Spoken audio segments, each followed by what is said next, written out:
রমজানের প্রথম রাত। এই রাতটা আমরা সাধারণত কি করি? খাবারের প্ল্যান, শপিং, রিলস, গল্প। কিন্তু আসমানে এই রাতে কি হয় সেটা আমরা জানিই না বা জানতে চাই না।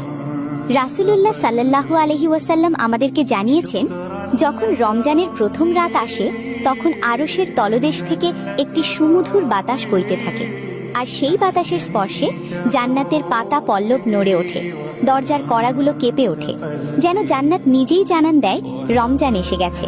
আর বছরের শুরু থেকে শেষ পর্যন্ত জান্নাতকে সাজানো হয় শুধু রমজানের জন্য। রমজানের প্রথম রাতটা সাধারণ কোনো রাত না। সহি মুসনাদে আহমদ হাদিসে বর্ণিত, রাসূলুল্লাহ সাল্লাল্লাহু আলাইহি ওয়াসাল্লাম বলেছেন, রমজানের রাতে আল্লাহ তাআলা একটি বড় গোত্রের সব ভেড়া ছাগলের লোমের সংখ্যার সমপরিমাণ অসংখ্য বান্দাকে ক্ষমা করে দেন।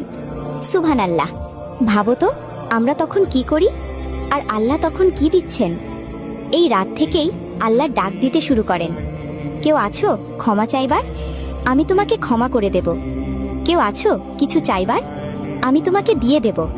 এই ডাক শেষ রাতে না, শুধু কদরের রাতে না, রমজানের প্রথম রাত থেকেই। কিন্তু সমস্যা কোথায় জানো? আমরা ভাবি এখনো সময় আছে। এই সময় আছে কথাটাই আমাদের সবচেয়ে বড় ক্ষতি।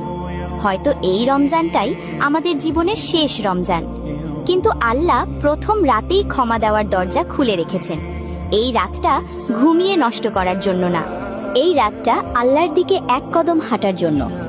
বেশি কিছু না, 2 রাকাত নামাজ, একটা সোজা দোয়া, একটা সত্যিকারের তওবা।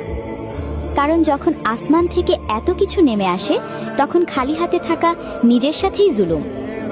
রমজানের প্রথম রাত, এই রাতটা হারিও না।